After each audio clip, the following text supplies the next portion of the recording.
எல்லோருக்கும் அன்பின் வாழ்த்துக்கள். இந்த புதிய ஆண்டில் மீண்டும் உங்களை சந்திக்க தேவன் எனக்கு பாராட்டின கிருபைகளுக்காக நான் முதல்ல நன்றியை சொல்கிறேன்.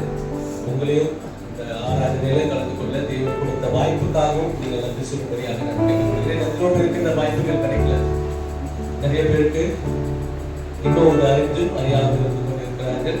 நம் தெய்வ செய்திக்குள்ளாக கடந்து தொடர்ந்து எங்களை அதிகமாக நேசிக்கும் எங்கள் நல்ல தகப்பனே, எங்களுடைய நேசப்பா, இந்த காலை வேளையில் இந்த ஓய்வு நாளை ஆராதிக்க தகப்பனே நாங்கள் ஒரு கூட்டமாக கூடியிருக்கிறோம். இந்த கூட்டம் நாங்கள் சேரல தகப்பனே, நீர் எங்களை சேர்த்திருக்கிறேன். உங்களுடைய வார்த்தைக்காக என்னை அனுப்பித்திருக்கிறேன் தகப்பனே. அடியனை வரைந்து நீர் எங்களோடு ஏற்பட்டு இந்த நோக்கத்தோடு நிறைவாய் தன்னுடைய அப்பத்தை கொண்டு எங்களை பொருட்படுத்திக் கொள்ளுங்கள். இந்த வாரம் முழுவதும் இவர்களோடு இருந்த ஒரு சமாதானத்தோடு அவர்கள் நீரே எங்களை ஆசீர்வதிங்க. ஒரு தேவைகளை அன்பு ரட்சிக்கிறோம். இயேசு கிறிஸ்துவ நாமத்தினால வேண்டிக் கொள்கிறோம். ஜீவனுள்ள இன்னைக்கு தேவனுடைய வார்த்தைக்கு முன்னாடி அதனுடைய தலைப்பை நான் சொல்லுறேன். குணமாக்கும் குடும்பம். தேவன் நமக்கு கொடுக்கிறது குணமாக்கும் குடும்பம். The healing place of family.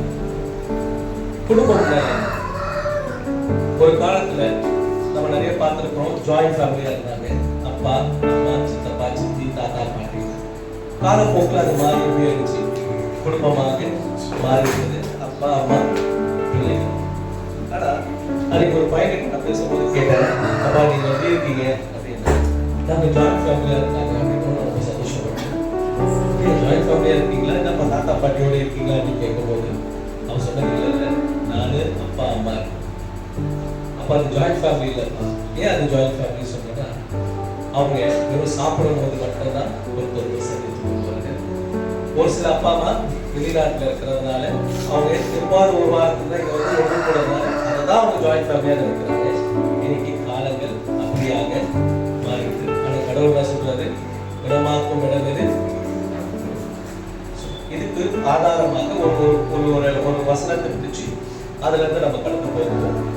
ஆதியாகமம் 33ஆம் அதிகாரம் வசனங்கள் 1 முதல் 11 யாக்கோபு தன் கண்களை ஏறெடுத்து, இதோ ஏசாவும் அவனோடே கூட 400 மனிதரும் வருகிறதைக் கண்டு, பிள்ளைகளை லேயாளிடத்திலும் ராகேலிடத்திலும் 2 பணிவிடைக்காரிகளிடத்திலும் வெவ்வேறாக பிரித்து வைத்து, பணிவிடைக்காரிகளையும் அவர்கள் பிள்ளைகளையும் முதலில் லேயாளையும் அவள் பிள்ளைகளையும் இடையிலும் ராகேலையும் யோசேப்பையும் கடையிலும் நிறுத்தி, தான் அவர்களுக்கு முன்னாக நடந்து போய் 7 விசை தரைமட்டம் குனிந்து வணங்கி தன் சகோதரன் கிட்டே சேர்ந்தான். அப்பொழுது ஏசா எதிர்கொண்டு ஓடி வந்து அவனை தழுவி அவன் கழுத்தை கட்டிக்கொண்டு அவனை முத்தம் செய்தான். இருவரும் அழுதார்கள். போதும். இப்போ இந்த கதை நமக்கு எல்லாருக்கும் தெரிஞ்ச கதையா இல்லையா? தெரிஞ்ச கதை தான். ரெபெக்காளுக்கு 2 பிள்ளைகள் பிறக்கிறாங்க. ஒருத்தர் ஏசா, ஒருத்தர் யாக்கோபு.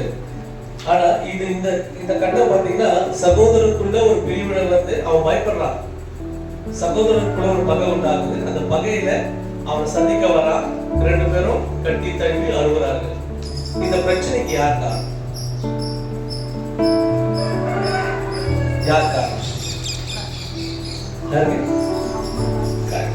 பெற்றோர்கள் தான் காரணம். அது கூட அதே ஆதியாகமம் 25ஆம் அதிகாரம் 28 யாரை எடுத்தீங்கன்னா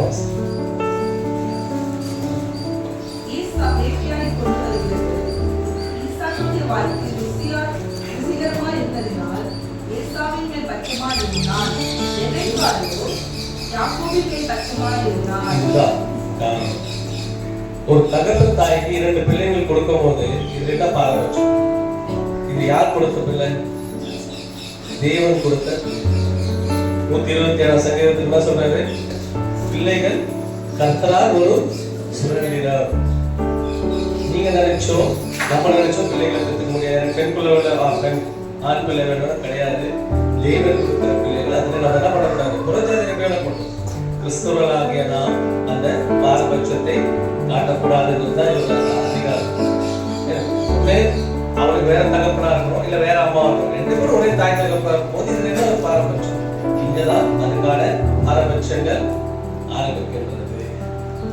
அதுக்கப்புறம் அது கொஞ்சம் காலம் கடந்து போகும்போது அடுத்த வருஷம் யாரை எடுத்தபடிங்க ஆதியாகமும் 27ஆம் அதிகாரம் வசனம் 1.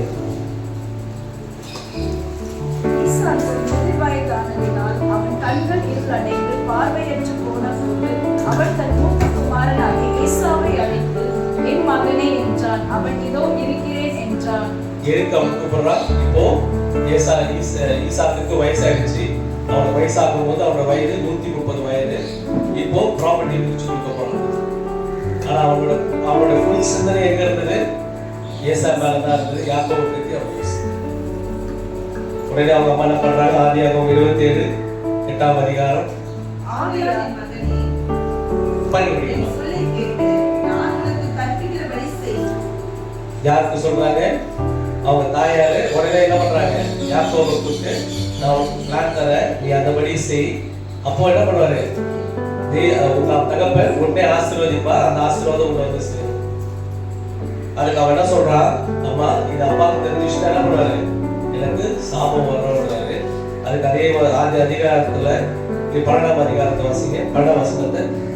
ஒருவேளை என் தகப்பன் என்னை தடவி பார்ப்பார், அப்பொழுது நான் அவருக்கு எத்தனால் காணப்பட்டு என் மேல் ஆசீர்வாதத்தை அல்ல சாபத்தை வரப்பட்டு கொள்வேனே என்றான். அதுக்கு அவங்க அம்மா என்ன சொல்றாங்க? அடுத்த சொல்றாங்க. அதற்கு அவன் தாய், என் மகனே, உன் மேல் வரும் சாபம் என் மேல் வரட்டும். என் சொல்லை மாத்திரம் கேட்டு நீ போய் அவைகளை என்னிடத்தில் கொண்டு வா என்றாள். இப்போ என்ன பண்ணிருக்கணும்? அப்பா அம்மா உட்கார்ந்து பேசியிருக்கணும். ஒருவேளை அவனுக்கு ஏசாமான ஒரு கோபம் இருந்தா கூட இந்த மூத்தமா அப்ப என்ன பண்ணிருக்கு? 2 பேரும் சேர்ந்து உட்கார்ந்து சமமா பேசியிருக்கணும். ஒருத்தர் இந்த பிரச்சனைகள் எடுத்ததுனால என்ன நடந்துச்சு? யாக்கோபு தன் தாயை விட்டு எங்க போக நேரிட்டது? ஆரானுக்கு தன் மாமனிடம் போக நேரிட்டது. சகோதரர்களுக்குள்ள என்ன ஆயிடுச்சு? இப்போ பகை உண்டாயிடுச்சு. இதுக்கு இன்னொரு காரணமும் இருக்கு. அவன் என்ன பண்றான்? சேஷ்ட புத்திர பாதத்தை யார்கிட்ட இருந்து வாங்குறான்? தன் சகோதரர்கிட்ட இருந்து வாங்குறான். அவன் வாங்கும்போது அவனுக்கு வயது 70. அப்போ அந்த 70 ஆண்டு காலங்கள் அவனுக்கு வந்து அந்த சேஷ்ட புத்திர பாதத்து மேல ஒரு சிந்தனை இருந்தது. எதுக்கு? ஒரு வீட்டுல கூட நீங்க எடுத்துட்டீங்கன்னா மூத்த பிள்ளைங்க தான் ரொம்ப இம்பார்ட்டன்ஸ் கொடுப்போம். அவன் தான்ப்பா எனக்கு. எங்க வீட்லயே ஒரு சின்ன நடக்கும். எங்க தெருவில் பார்த்தீங்கன்னா எல்லாரும் எங்க அண்ணன் பேரு கிஷோரப்பா தான் கூடுவாங்க. எனக்கு கொஞ்சம் கோவம் வருது. கிஷோரப்பா அது இயல்பு இல்லையா? ஸோ புறஜாதியார் சேர்ந்தோம், தகப்பனார் சேர்ந்தோம், பிள்ளைகள் சேர்ந்தா என்ன ஆகுதுங்க? அவனுக்கு எந்த வயசுல அதை வாங்கலாம்? சிஸ்டம் பார்த்ததை அவருடைய 70ஆவது வயசுல அவனுக்கு.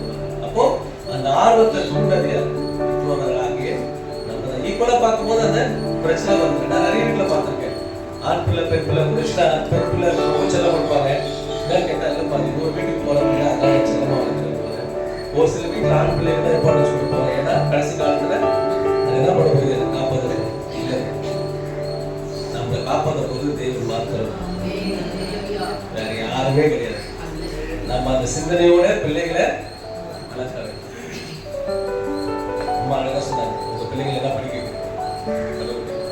நாங்களும் அப்படிதான் எங்க பிள்ளைகளை வளர்த்தோம். +2 வரைக்கும் என் பிள்ளை என்ன படிக்க போறான்றது எனக்கு தெரியவே தெரியாது. எக்ஸாம் அப்போதான் நான் கேட்குறேன், அடுத்து நீ என்ன பண்ண போறேன்? இல்லை பையன் மார்க் வச்சு தான் எனக்கு டிசைட். நான் தெளிவன் இடைப்பட்டால் அவனை நான் இன்ஜினியர் சேர்க்கிற சிந்தனையே கிடையாதுங்க. அவனை சேர்த்தா இங்கே வரைக்கும் படிச்சு.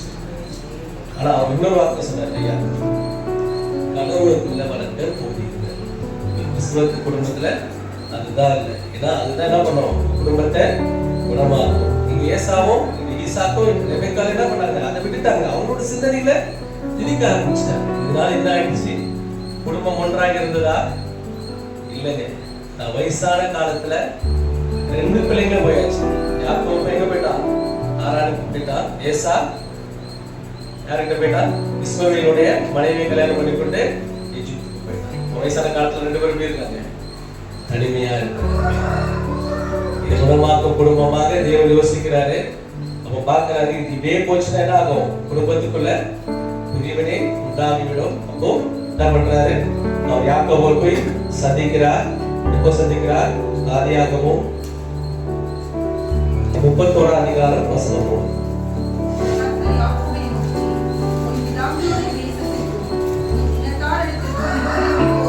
நான் உன்னோடு கூட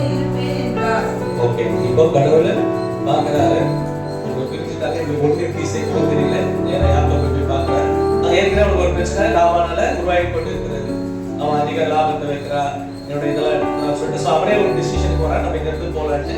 ஆனா அவனுக்கு ஒரு பயம் இருக்கு, எங்க தேசத்துக்கு போனா யாரு நான் கொண்டு போட போறான், ஏசா எங்க சாவடிச்சிருவா. அதனால அது சிந்தனையிலே அவர் இருக்கும் போது தேவன் அவரை சந்தித்து என்ன சொல்றாரு, நீ போப்பா, நான் கூட இருக்கேன், அவனை போய் சந்திட்டு அடுத்து என்ன பண்றாரு, திருப்பி அவன் வந்து கடந்து போயிடுறான். அந்த கதையில உங்களுக்கு தெரியும், 2 பரிவாரங்களை பிரிக்கிறாரு, தேவன் வராரு, அவன் தேவதூதரோட சண்டை போடுறான், அந்த நரம்புகளை இது பண்ணறான். திருப்பி அப்படியே அவனுக்கு ஒரு பயம் உண்டாகுது. அப்போ மீண்டும் அவனை தேவன் சந்தித்து தான் சொல்ல ஒரு ஆற்றல் சொல்றாரு. ஆதியாகமம் 32:36 வாசனம். என் தகப்பனாகிய ஆபிரகாமின் தேவன், என் தகப்பனாகிய ஈசாக்கின் தேவனுமாய் இருக்கிறவரே, உன் தேசத்துக்கும் உன் இனத்தாரிடத்துக்கும் திரும்பி போ, உனக்கு நன்மை செய்வேன் என்று என்னுடனே சொல்லியிருக்கிற கர்த்தாவே. சோ இப்ப என்ன பண்றான், அதை ரிமெம்பரன்ஸ் பண்ணி கடவுள்கிட்ட கேட்டான். ஏன்னா அதுக்கு முன்னாடி என்ன சொல்றாங்க, அவன் அண்ணன் அனுப்புறான். அவன் சொல்றாரு, ஏசாயா எத்தனை பேரோட வரா, 400 பேரோட உங்களை சந்திக்க வரணும்னு அவன் என்ன செய்யல, கொண்டு போனதான் வரான் அப்படின்ற டிசிஷன்ல தான். மீண்டும் கடவுள் சொன்ன அந்த வார்த்தையை சொல்லி அவன் உறுதியா பற்றி கொண்டு ஜெபிக்கிறார். இதுதான் நமக்கு கடவுள் ஒரு வாக்குத்தத்தத்தை கொடுத்தாருன்னா நம்ம சில நேரத்துல சூழ்நிலைகளை பார்த்து அதை விட்டுறோம். சூழ்நிலைகளை நீங்க அவனுக்கு சூழ்நிலை, ஏன்னா அவன் தான் சொன்னான், 400 பேரோட என்ன பண்றான், ஏசா உன்னை பார்க்க வரான்ற போது அவன் பார்க்க வரான்னு சொல்ல, என்ன நீ குடும்பத்தை என்ன பண்ண போறான், அவன் அழிக்க போறான்ற சிந்தனை தான் இருக்குது.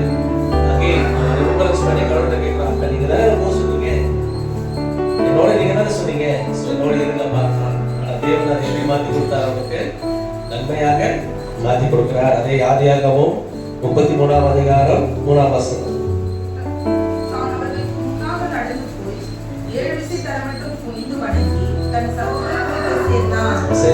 அப்படின்னாவது அவன் கழுத்தை கட்டிக்கொண்டு அவனை முத்தம் செய்து இவர் என்ன பண்ணாங்க,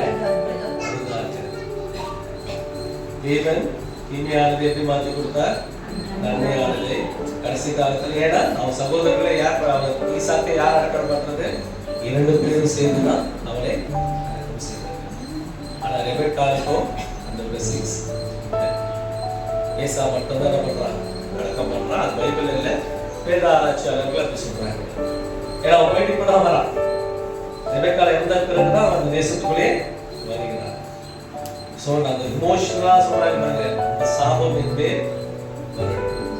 தேவனிடம் பேசும்போது எச்சரிக்காய் பாலிடிக்ஸ் இருக்கக்கூடாது, ஃபேமிலிக்குள்ள இருக்கவே கூடாது. பிள்ளைகிட்ட பேச அவளுக்கு இருந்தா இருக்க ஒரே கோபம், ஏசா புரட்சி அந்த பிலிஸ்தர்களுடைய மனைவிக்கு பெண்களை திருமணம் பண்ணதான் அவனுக்கு ஒரு கோபம், அவனுக்கு கீழ்படியா இருந்தான். ஆனா அது அங்க ஆரம்பிக்கல, ஸ்டார்டிங்ல ஆரம்பிச்சிருச்சு. ஈசாக்கு ஏசா மேல பட்சபாதமா இருந்தான், ரெபெக்காலும் யார் மேல பட்சபாதமா இருந்தா, நிறைய குடும்பத்துல சகோதரருக்குள்ள பிரச்சனை வரது காரணமே பேரண்ட்ஸ். அவங்களுக்கு அப்பா பிடிச்ச சின்ன பையனை பிடிச்சிச்சுன்னா பெரிய பையனை விட்டு கொடுத்தே பேசிட்டு போவாங்க, பெரிய பையனை பிடிச்சிச்சுன்னா சின்ன பையனை விட்டு கொடுத்தே பேசிட்டு போவாங்க. கடவுள் நம்ம கிட்ட பிள்ளை எழுதி கொடுத்துருக்காங்க, வளர்க்கிற பொறுப்பு மட்டும்தான். நம்மளுடைய சிந்தனைகளையோ நம்மளுடைய எண்ணங்களோ நான் டாக்டர் படிக்கணும்னு ஆசைப்பட்டேன், பிள்ளைகளை நான் டாக்டர் படிக்கிறேன், அது கடவுளோட சிந்தனை, கடவுளோட சிந்தனை. அதான் அழகா சொல்றாரு சங்கீதம் 133 இதோ சகோதரர்கள் ஒருமித்து வாசம் பண்ணுவது எவ்வளவு நன்மையும் இன்பமுமா இருக்கிறது. அது எப்படி இருக்கிறது, ஆரோனி வாசிங்க. இதோ சகோதரர் ஒருமித்து வாசம் பண்ணுகிறது எத்தனை நன்மையும் எத்தனை இன்பமுமானது. அது ஆரோனுடைய சிரசின் மேல் ஊற்றப்பட்டு அவனுடைய தாடியிலே வடிகிறது, அவனுடைய அங்கிகளின் மேல் இறங்குகிறதுமான நல்ல தைலத்துக்கும் எர்மோன் மேலும் சீயோன் பர்வதங்கள் மேலும் இரவு பனிக்கு ஒப்பாயிருக்கிறது. அங்கே கர்த்தர் என்றென்றைக்கும் ஆசீர்வாதத்தையும் ஜீவனையும் கட்டளையிடுகிறார். என்ன ஆசீர்வாதத்தையும் ஜீவனையும். நீங்க நம்ம வளர்ந்துருக்கலாம், நமக்குள்ள சகோதரருக்குள்ள பிரச்சனைகள் இருக்கலாம், ஒப்புருவாங்க. இதுதான் கடவுள் கேட்கிறது, குணமாக்கம் கொடுக்கும்.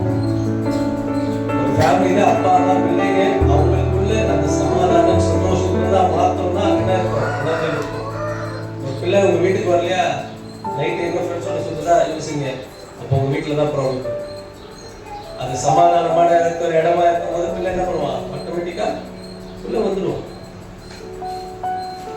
ஸோ இன்னைக்கு உங்க சகோதரிக்குள்ள ஏதோ பகைகள் இருந்தாலும், இல்ல உங்க சகோதரிக்குள்ள ஒரு பகைகள் பேசுங்க.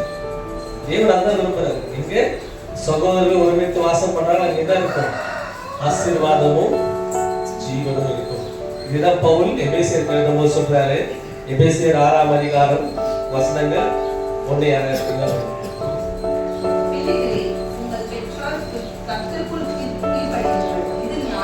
பிள்ளைகளுக்கு என்ன சொல்றாரு, கர்த்தருக்குள்ள கீழ்ப்படிங்க. அதே சாரி 4ஆம் வசனம். பிதாக்களே, நீங்களும் உங்கள் பிள்ளைகளை கோபப்படுத்தாமல் கர்த்தருக்கேற்ற சிட்சையிலும் போதனையிலும் அவர்களை வளர்ப்பீர்களாக. அப்படின்னா என்ன அர்த்தம்? ஒரு பிள்ளை தப்பு பண்ணுதா, கையில மொபைல் உடனே நம்ம கேட்கிற கேள்வி, எவனுக்கு ஃபோன் பண்ணி, எவனுக்கு ஃபோன்?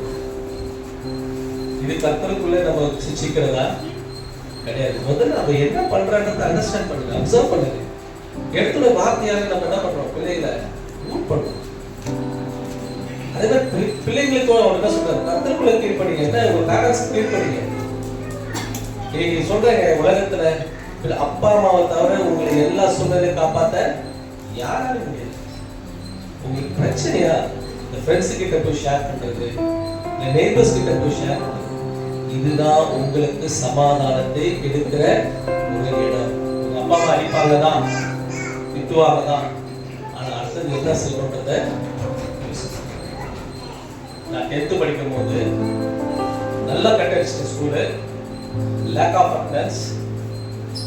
ஹால் டிக்கெட் வாங்க போன ஆஃபர் எக்ஸாமுக்கு. அப்போ பிரின்சிபல் கூப்பிட்டு, நான் முன்னாள் பெற்ற தான் படித்தேன், கூப்பிட்டு சொல்லிட்டாரு, உங்களுக்கு அட்டெண்டன்ஸ் இல்லை, உங்கள் அப்பா அம்மா கூப்பிட்டு வந்தா தான் என்ன பண்ணுவேன், அட்டெண்டன்ஸ் ஹால் டிக்கெட் கொடுப்பேன் அப்படின்ட்டாரு. ரெண்டாவது, உன்னோட பப்ளிக் எக்ஸாம் நீ எழுதவே முடியாது, ஏன்னா உங்களுக்கு அட்டெண்டன்ஸ் இல்லைன்றாரு. நான் ஃபர்ஸ்ட் நேராக ஃப்ரெண்ட் வீட்டுக்கு தான் போனேன்.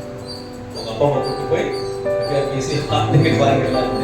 ஆனால் அவங்க சொன்ன ஒரே வார்த்தை, உனக்கு நான் ஆறுதல் சொல்ல முடியும், ஆனால் உங்க அந்த பிரச்சனை காப்பாற்ற யாரா இருக்கும், தகப்பனாலும் தாயால தான் முடியும்.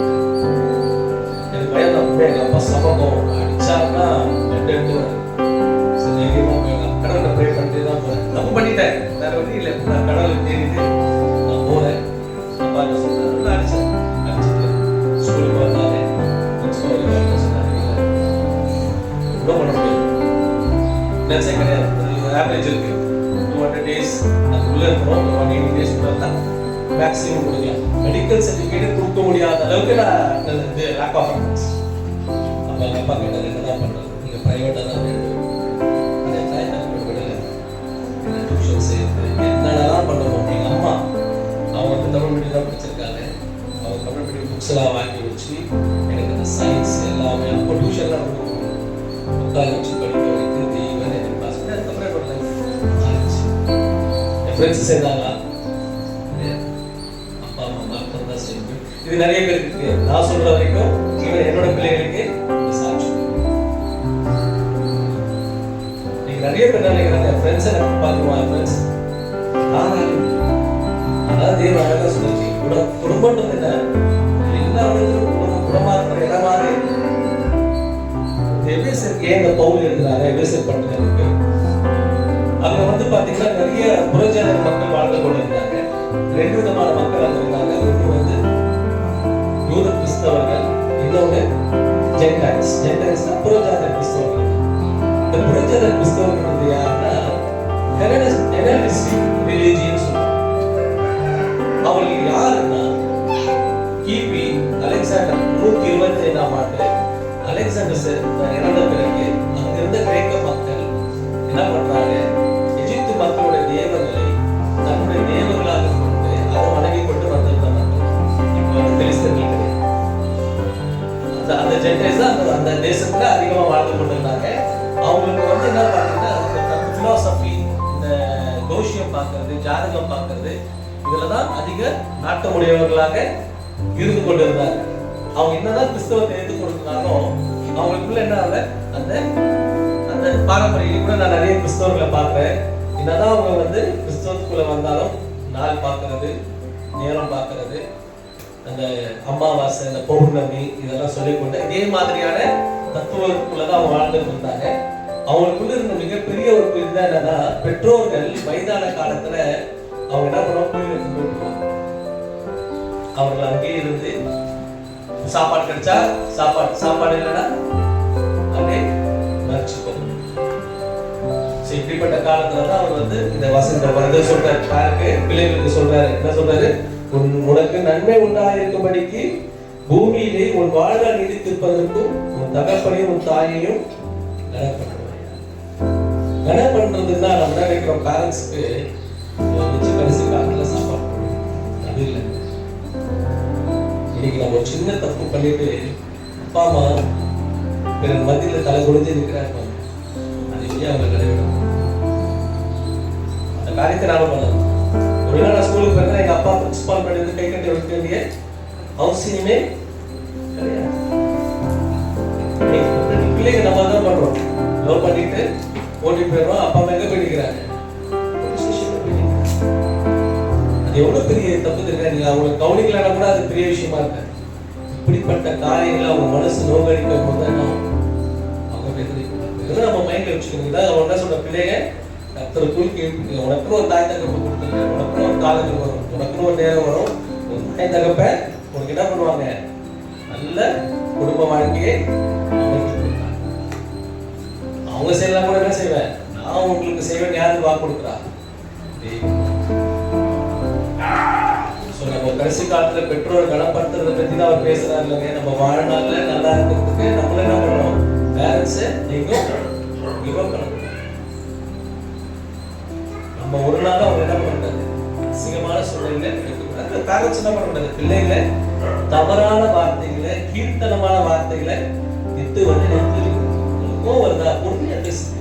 அதுதான் பிள்ளைகளுக்குள்ள உண்டிங்னஸ் வரும், மோஷன் வரும், வரும். We are not Gentiles. நம்ம புறஜாதியர்கள் இல்லை. We are Christians.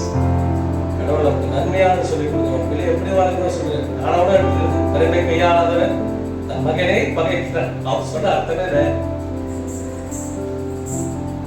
பெரும் அசிங்கமா பேசுறது, அது ரொம்ப பேசுறது.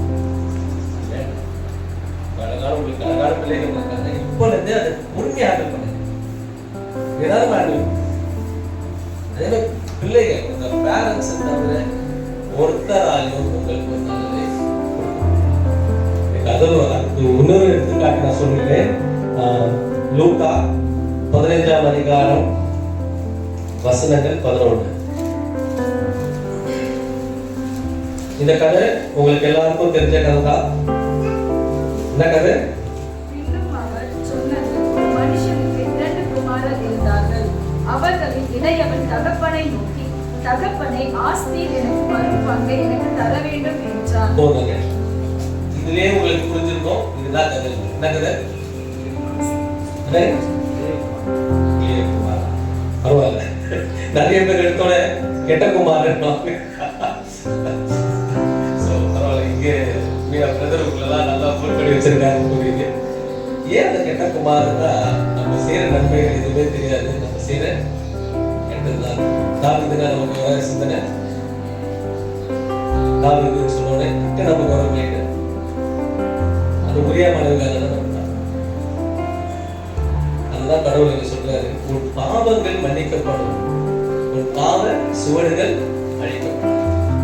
நீ பண்ண தப்பு கடைசி வரைக்கும் என்ன ஆகும், பேசிக்கொண்டே தான். நீங்க இந்த வசனத்தை சொன்னாலே எல்லாருமே சொல்ற ஒரே விஷயம், கெட்ட குமாரன். அவன் கெட்ட குமாரன் ஒன்றுமே பண்ண, அவனுக்கு தன்னிட்ட அவன் என்ன சொத்து எடுத்துட்டு போனானா, இல்ல அவன் அப்பா அம்மா பண்ணிட்டு வீட்டுல திருட்டு போனானா, எதுவுமே பண்ணல. அவனுக்கு வேண்டிய ப்ராப்பர்ட்டியை அவன் வாங்கிட்டு போயிட்டு உதாரணம் அழிச்சு. ஆனா இங்க பாருங்க, தகவல் அவன் பண்ணும்போது என்ன அழகா அவனை வந்து அவன் திருப்பி வரான். யார் போய் எல்லாத்தையும் அழிச்சுட்டு வரான், அவன் ஃப்ரெண்ட்ஸோட தான் போய் எல்லாத்தையும் அழிச்சுட்டு வரான். பட்டினியா இருக்கான், பண்டிகை கொடுக்குற என்ன பண்றான், தவிர்த்து தான் என்ன பண்றான், சாப்பிட்றான். அவன் ஃப்ரெண்ட்ஸ் யாராவது வீடு கூட்டிட்டு போயிருக்கலாம், இல்ல அவன் ஃப்ரெண்ட்ஸ் யாராவது கூட சேர்ந்து வாடா 2 பேரும் சேர்ந்து ஒரு பிசினஸ் பண்ணலாம், நான் காப்பாத்துறேன், எதுவுமே சொல்லு. இல்ல அவனுக்கு யாராவது ஃப்ரெண்ட்ஸ் மேல ஹோப் வந்துச்சா, அந்த கஷ்டப்படுற காரணத்துல அவன் என்ன சொல்றான், அவன் யாராவது 17ஆம் அதிகாரத்தை வாசிங்க, அதிகாரத்துல 17ஆம் வசனத்தை. அவனுக்கு புத்தி தெளிந்த போது அவன் அவன், என் தகப்பனுடைய கூலிக்காரர் எத்தனையோ பேருக்கு பூர்த்தியான சாப்பாடு இருக்கிறது, நானோ பசியினால் சாகிறேன். நான் எழுந்து என் தகப்பனிடத்திற்கு போய், தகப்பனே, மரத்துக்கு விரோதமாகவும் உமக்கு முன்பாகவும் பாவம் செய்தேன். இப்போ அவனுக்கு கஷ்டப்படுறான். அவனுக்கு ஃபர்ஸ்ட் வந்த சிந்தனை யாரு? அவங்க தகப்பன். ஏன்? அவன் தகப்பன் மேல அவனுக்கு நம்பிக்கை இருந்துச்சு. நான் போனதா அட்லீஸ்ட் அவங்க ஒரு வேலைக்காரனாவது என்னை வைத்துக் கொள்வார் என்ற சிந்தனை இருந்துச்சு. ஆனா அதே அதிகாரத்துல 22ஆம் வசனத்தை வாசிங்க. தகப்பன் தன் ஊழியக்காரரை நோக்கி, நீங்கள் உயர்ந்த வஸ்திரத்தை கொண்டு வந்து இவனுக்கு உடுத்தி, இவன் கைக்கு மோதிரத்தையும் கால்களுக்கு பாதரட்சையும் போடுங்கள். சோ அப்பா அவன் எதுவுமே கேட்கல. தொடர்ந்துல வீடு வந்துருச்சு, அவனை சேர்த்து கொண்டான். அதே சூழ்நிலையில அவன் தப்பா என்ன கேட்கிறான், ஏப்பா எனக்கு ஆடு அடிச்சியா, அவனுக்கு எல்லாமே செய்யறேன் அப்படின்னாரு. அதுக்கு அழகா அவங்க அப்பா அவனுடைய புரிதலை புரிஞ்சுதான் சொல்றாரு, எனக்கு உள்ளதுதான் நீ உனக்கு தான். ஏன்னா அவனுக்கு அந்த தாட்ல இருந்துச்சு, இவன் ப்ராப்பர்ட்டி எடுத்துட்டு போயிட்டா, அழிச்சுட்டு வந்துட்டான், திருப்பி வந்திருக்கா, என்னோட சொத்துல அவனுக்கு பகிர்ந்து கொடுப்பாங்களோன்னு சிந்தனை இருந்தது. அதையும் இப்படிதான் தெய்வம் நம்மளோட எவ்வளவு தப்பு பண்ணாலும் ஒரு நாள் கூட தப்பு நம்ம கிட்ட தான் பண்ணாரு. கேட்கல, அவர் கேட்கவே இல்லை. இன்னும் நம்மளா இருந்தா எங்கடா போன, என்னடா பண்ண ஒரு சொத்தை, என்னடா ஆயிடுச்ச, எவனோட தான் போன, இப்படிப்பட்ட கேள்வி கேட்போம். அதனால எதுவுமே கேட்கல. வந்த மகன் தொலைநாடு எனக்கு கிடைச்சிருச்சு, போதும், அது போதும். இப்படிப்பட்ட பேரண்ட்ஸ் தான் நம்மளும் கேட்கலாம். பையன் என்ன தப்பு பண்ணாலும் நான் சேர்த்து அவனுக்காக ஜெபம் பண்ணணும். உங்களோட ஜெபம் பின்னாலே ரட்சிக்கும், இந்த பிள்ளைகளை ரட்சிக்கும். நான் என் தம்பி 3 பேருமே பசங்க தான். நாங்கள் ஆடாத ஆட்டமே கிடையாது. ஆனா எங்க அம்மா ஜெபம் தான் எங்களை வழிநடத்துச்சு. ஆட்ட போட்டு பார்த்துக்காதீங்க, எல்லாம் அந்த வாலிப வயசுல பண்ற எல்லா காரியங்களும் நாங்கள் பண்ணிட்டு ஜாலியாக தான். அதுக்கப்புறப்பட்ட கஷ்டம் எங்க அம்மா என்ன பண்ணுவாங்க, டெய்லி ஈவினிங் 6 மணிக்கு நீங்க வீட்டுக்கு வந்தீங்கன்னா இன்னைக்கு அதை செஞ்சுட்டு இருப்பாங்க. 6 to 8 வரைக்கும் அவங்க டிஸ்டர்ப் பண்ணுவாங்க. ஒரு புக்கு ஒரு பைக் எடுத்து வச்சுப்பாங்க, வசனங்களை எழுதி எழுதி எழுதி பிள்ளைங்களை ஆரம்பிச்சு வச்சுருவாங்க. இன்னைக்கு அந்த பேர பிள்ளைகளுக்கு அதை செய்ய ஆரம்பிச்சு நாங்களே கிண்டல் பண்ணுவோம், விட்டுருவாங்க. அம்மாவுக்கு தொந்தரவு 6 to 8 அது எங்க போனாலும் சரி அந்த நேரத்துக்கு ஃபர்ஸ்ட் வீட்டு விட்டு வெளியே போக மாட்டாங்க. அந்த நேரத்துல பிள்ளைகளுக்காக பேரண்ட்ஸ் சும்மா நம்ம பைபிளை படி சொல்றதை விட உங்க பிள்ளைகளுக்காக நீங்க எவ்வளவு நேரம் தெய்வ சன்னிதானத்துல உட்காரீங்களோ பிள்ளைகளோட வாழ்க்கை மாற்றும். நம்ம பிள்ளைகளுக்கு நம்ம செய்யணும். அதே மாதிரி பிள்ளைகளுக்கு நான் அந்த வாட்டில தான் மெசேஜ் வந்தேன்னா பிள்ளைகளை தான் வசனத்தை படிக்க சொல்ல போறேன்.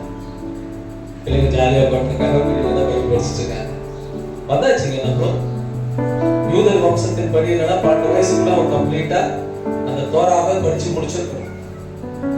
அப்போ யூதர்கள் அவங்களுக்கு ஒரு ஹானரி கொடுப்பாங்க. நம்ம எப்படி கன்ஃபர்மேஷன் அப்படின்னு சொல்ற பேப்டிசம் சொல்றோமோ அது யூதர்களுக்கு ஒரு வழக்கம் இருந்துச்சு. இந்த லூக்கான்றவர் யாருன்னா நான் சொன்ன பார்த்தீங்கன்னா ஹெலனிஸ்டிக் அந்த வம்சத்துல வந்தவர் தான். Is not juice. அவருக்கு எப்படி அந்த உணர்வு வந்தது? அவங்க யூதர் குடும்பத்துல பிள்ளைகளுக்கு தாய் தகப்பன் கம்பல்சரியா டெய்லி அவங்க ஈவினிங் ஆனா கண்டிப்பா அவங்க தகப்பன் அவங்க பிள்ளைகளுக்கு உட்கார வச்சு அந்த தோராவை சொல்லி கொடுப்பாங்க. ஒரு கால தகப்பன் இல்லாத பிள்ளையா இருந்தா அவன் எங்க போனா ஆசாரிகிட்ட போய் டெய்லி கத்துக்கொள்ள. அவன் அந்த 12 வயசுக்குள்ள கம்ப்ளீட்டா படிக்கணும். அதான் ஜீசஸ் என்ன பண்றாரு, பைபிள் போய் படிக்கிறாரு இல்லையா? ஜீசஸ் மட்டும் இல்ல, எல்லாருக்கும் அந்த 12 வயசுல எல்லாருக்கும் அவங்க சொல்லி கொடுப்பாங்க. அது யாருன்னா அந்த 12 வயசுக்குள்ள அந்த தோராவை கம்ப்ளீட்டா படிச்சு முடிச்சிருக்கு. அதை பார்த்து வளர்ந்தவர் தான் லூக்கா. அவர் வளர்ந்தது ஹெலனிஸ்டிக் ரிலிஜியஸ், அதாவது புறஜாதியம். ஆனா அவர் தேவனை அறிந்து கொண்ட, ஏன்னா அந்த யூதர்களோட அதை பார்த்து பார்த்து பார்த்து அவருக்கு அதில் ஆர்வம் வந்து அவர் அந்த தோராவை படிக்க ஆரம்பிச்சு தேவனை பற்றி தெரிஞ்சு கொண்டு இந்த லூக்கா சுவிசேஷத்தை அவர் பிள்ளைகளும் சரி பேரண்ட்ஸும் சரி ஒரே சிந்தனையா தேவனுக்குள்ள நீங்க வளர்ந்தீங்கன்னா அது ஒரு ஆசீர்வாதமான குடும்பமா இருக்கும், குணப்படுத்துகிற குடும்பமா இருக்கும். ஒரு ஹாஸ்பிட்டல் இருக்கு, நல்ல இன்ஃப்ராஸ்ட்ரக்சர் இருக்கு, டாக்டர்ஸ் இல்லை, அது நல்ல ஹாஸ்பிட்டல் சொல்ல முடியுமா? நல்ல டாக்டர்ஸ் இருக்காங்க, இன்ஃப்ராஸ்ட்ரக்சர் இல்லை, அது நல்ல ஹாஸ்பிட்டல் சொல்ல முடியுமா? எல்லாமே நல்லா இருந்தா தான் அது என்ன இருக்கும், அது நல்ல ஒரு ஹாஸ்பிட்டல் சொல்ற மாதிரி. ஒரு குடும்பத்துல தகப்பன், தாய், பிள்ளைகள் இவர்கள் எல்லாம் ஒரே சிந்தனையா தேவனுக்குள்ளாக வளர்ந்தீங்கன்னா அதை விட ஒரு குணப்பாக்கும் குடும்பம் எதுவும் கிடையாது. இதுதான் அந்த வேதனைகள் தான் பாருங்க. அங்க பிள்ளைங்களுக்குள்ள ஃபர்ஸ்ட் பாலிடிக்ஸ் பண்ணாதீங்க. இது வளர்க்கிற கடமை மட்டும்தான் நமக்கு. அவங்க வளர்க்கதான் நமக்கு ஊதியத்தை கொடுக்குறார் தேவன். அவங்க எப்படி வளர்க்கணும் நம்ம கடவுளை கேட்டுதான் வளர்க்கணும். அதே மாதிரி அப்படிதான் வளர்த்தோம். எங்க 2 பிள்ளைங்களையும் நாங்கள் ஒரு நாளும் எங்களுக்கு சிந்தனைகளை நாங்கள் கொடுக்கவே இல்லை. அவங்க என்ன படிப்பாங்க கூட நாங்கள் டிசைட் பண்ணோம். ஆனா தேவன், நான் உண்மையா சொல்றேங்க, அவன் +2 தான் சொன்னார் இல்லையா, அவன் +2 எக்ஸாம் போறான் ப்ராக்டிக்கலா. அப்பதான் அவனை கேட்கிறேன் அடுத்து என்ன பண்ண போறேன். பட் எனக்குள்ள ஒரு சின்ன இருந்துச்சு, அவனை வந்து computer science, BSc computer science தான் சேர்க்கணும் அப்படின்னு. அவனை கேட்கும் போது சொன்னா, அப்ப எனக்கு மார்க் என்ன வருது நான் படிப்பேன். அவன் நான் கேட்ட மார்க் அப்படி அந்த பிஏ படிப்பேடா. ஆமாப்பா அப்படின்னா உண்மையோட இருக்கு. ஆனா என்னடா நீ சொல்ற பிஏ படிக்கிறதுனா அது ஃபியூச்சரே கிடையாது. நான் பிஎஸ்சி, அவனுக்கு என்னடா மேக்ஸ் வராது. இல்லப்பா எனக்கு மேக்ஸ் கஷ்டம், நான் போய் படிக்க மாட்டேன். நல்லா தெரியல லைட். அப்புறம் மறுநாள் டெய்லி நான் அவன் ஸ்கூலுக்கு கூப்பிட்டு போவேன். காலையில ஸ்கூலுக்கு கூப்பிட்டு போகும்போது யாரோ ஒருத்தர் பேசுறான், தேவன் தான் பேசுறான். அவனை வந்து என்ஜினியரிங் படிக்க வைக்கிறேன்.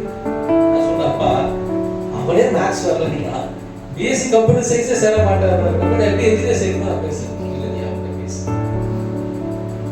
சின்னவனை ஃபர்ஸ்ட் ஸ்கூல்ல இருக்கு, அப்புறம் பெரியவனை கூப்பிட்டு போவேன். அவனை இறக்கி விடும் போது கேட்டேன், தம்பி என்ஜினியரிங் இல்லப்பா நான் யோசிச்சு சொல்றேன். ஏன் நான் யோசிக்கிறேன், மேக்ஸ் சரிடா, மேக்ஸ் இல்லாத ஒரு இன்ஜினியர் தான் பார்த்து கேட்டால் பெரியவன் சின்ன சொன்னா அவன் சின்ன வயசுலேருந்தே ஆட்டோமொபைல் இன்ஜினியரிங் தான் படிப்பேன். ஒரு கால் நான் அவனை படிக்க வைப்பேன்டா. நாளைக்கு உங்களோட ஒய்ஃப் வந்து உங்க தம்பியை நல்லா படிக்க வச்சிட்டாரு, உங்க அம்மா உங்களை வந்து ஏன் இப்படி படிக்க வச்சு கேட்கக்கூடாது, அதை நான் யோசிச்சு சொல்றேன். இல்லப்பா நான் ப்ரே பண்ணிட்டு சொல்றேன், எனக்கு ஒரு வாரம் டைம் கொடுங்க. ஒரு வாரம் டைம் கொடுத்தேன். சரிப்பா சேர்த்து விடுங்க. நான் என்ன பண்ணேன், ஃபர்ஸ்ட் பள்ளிக்கூட காலேஜில் வந்துட்டு அவங்க கம்ப்யூட்டர் சயின்ஸ்க்காக கேட்டேன். ஒரே வார்த்தை முடிச்சிட்டாங்க, 5 lakhs முடிச்சு கொடுக்கணும் அப்படின்னா நான் மேனேஜ்மெண்ட் போனதை போனால் அந்த கவுன்சிலிங் போனேன். அப்படியே நான் சொல்லிட்டு தம்பி என்னால் அப்பா இன்ஜினியரை படிக்க வைக்க முடியாது, ஏன்னா 5 லட்சம் கொடுத்தா அவனை சேர்க்க முடியாது, எனக்கு ஒரு டொனேஷன் கொடுத்து சேர்க்கவும் விருப்பம் இல்லை. அப்புறம் இன்னொரு காலேஜ் போனால் அவங்க என்ன சொன்னாங்க, மெக்கானிக்கல் கொடுக்க வைப்பீங்க, அவனுக்கு வந்து மெக்கானிக்கல் நல்லா இருக்கும், ஆனால் அங்கே வந்து 50,000 டொனேஷன் கேட்டாங்க. நான் சொன்னேன் அது டொனேஷன் இல்லாமல் கேட்டாங்க நான் சேர்த்து விடுறேன், நான் சேர்க்க மாட்டேன். அந்த காலேஜ்ல இருந்து வரல. என்னோட நெய்பர் ஒய்ஃபோடைய அக்காவுடைய நெய்பர் வந்து அவங்க பையன் வந்து படிச்சான். அவங்க திடீர்னு எதார்த்தமா ஃபோன் பண்ணாங்க. எதுக்கு ஃபோன் பண்ணாலும் எடுத்துக்க ஃபோன் பண்ணி சொன்னாங்க, இந்த மாதிரி மெக்கானிக்கல் வந்து அது டொனேஷன் கிடையாது, நீங்க எங்க பிள்ளைங்க சேர்ந்து. அப்புறம் ஒய்ஃப் சொன்ன நாளைக்கே நான் போய் பார்த்து பேசுறேன், டொனேஷன் என்னப்பா உங்க பிரேயர் போங்க. அப்போ இந்த 40 days அந்த நெந்து காலங்கள் அப்புறம் வந்து 40 நாள் உபவாசம் இருப்பேன். அன்னைக்கு அப்போ வெள்ளிக்கிழமை உபவாசம் இருந்துட்டு வந்து உட்கார பணிமனை வந்து போகணும். சார் இந்த மாதிரி வந்து என்கொயர் பண்ணிட்டு போனீங்களே, என்ன பண்ண போறீங்க? நான் சொன்னேன் சார் என்னால் 5 லட்சம் ரூபா கொடுத்து கம்ப்யூட்டர் சயின்ஸ்லாம் சேர்க்க முடியாது. உடனே அவங்களே சொன்னாங்க, சார் மெக்கானிக்கல் வேணா நீங்கள் சேர்க்கிறீங்களா? அப்போ என் மகனுக்கு கேட்டேன், என்ன பண்ண சேர்த்து படிக்கிறேன். ஆனால் இதில் கொடுமை என்னன்னா கம்ப்யூட்டர் சயின்ஸில் கூட மேக்ஸ் கம்மி, மெக்கானிக்கல்ல 4 வருஷமா மேக்ஸ் 3 வருஷம். ஆனால் தேவன் இன்னி வரைக்கும் நடந்த ஒரு செமிஸ்டர்ல கூட நிறைய வைக்கல. ஈவன் ஒன்றும் சொல்லணும்னா மேக்ஸ்ல தான் எல்லாத்தையும் ஸ்கோர் பண்ணிருக்கோம். நான் டியூஷன் வைக்கலங்க. ஹalleluya praise the lord. உங்க கடவுள் சொன்னார், நான் செஞ்சேன். அன்னைக்கு அவன் பேசுறேன், நீ போய் அவன் இன்ஜினியர் செய்யுங்க. என்னோட தாட்ஸ் நான் எல்லா காலேஜும் கேட்டது பிஎஸ்சி கம்ப்யூட்டர் சயின்ஸ் அவன் சேர்க்கணும்னு. நியூ காலேஜ், எம்சிசி, லைலா இதெல்லாம் விசாரிச்சு வச்சுட்டேன். மார்க் வந்தா அவங்களுக்கு அப்ளை பண்ண சொல்லிட்டாங்க. இதுக்கு நடுவில் இது நடக்கும்.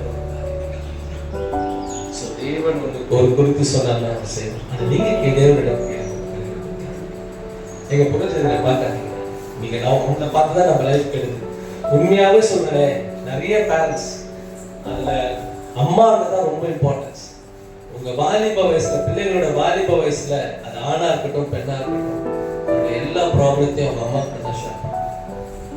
நீங்க அம்மாக்கள் என்ன பண்றாங்க, ஒரு வேலைன்னு போறாங்க, அங்க போன உடனே ப்ரொமோஷன் அப்படி போய் பிள்ளைங்களுக்கு கூட டைம் ஸ்பெண்ட் பண்ண முடியாது ஒரு சூழ்நிலை போறாங்க.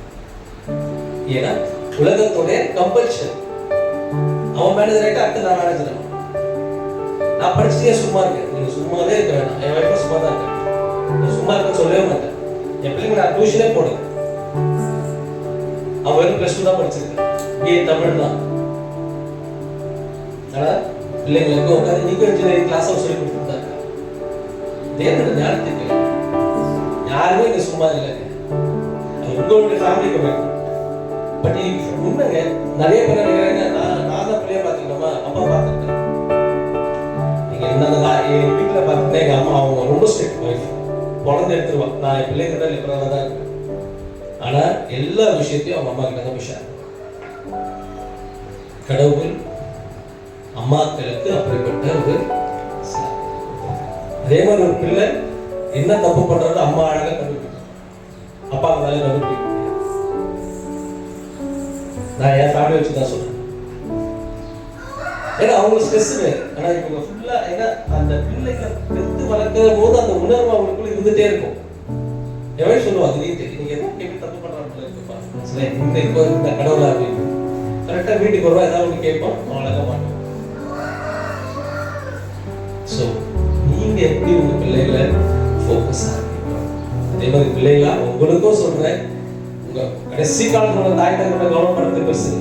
இன்னைக்கு அவர்களை எங்கும் விட்டு கொடுக்காம இதுதான் நம்ம குடும்பம். தேவன் அது அழகா உதாரணத்தோட நமக்கு பைபிள்ல கொடுத்திருக்காரு. ஸோ இனியில இருந்து இந்த புது ஆண்டுல அட்லீஸ்ட் நம்ம பிள்ளைங்க என்ன பண்ணணும், ஆரபட்சம் காட்டாமல் சமாதானத்தோட எல்லாரையும் ஒருமனமா வளர்க்க நம்ம முற்படுவோம். தேவன் வார்த்தை கொடுத்ததுக்காக நன்றி சொல்லிக்கிறேன். மீண்டும் இந்த வாய்ப்பை கொடுத்த சதீஷ் பிரதர் ஐயாக்கும் சிஸ்டருக்கும் அனைவருக்கும் மீண்டும் இயேசு கிறிஸ்துவின் நாமத்தில் வாழ்த்துகிறேன்.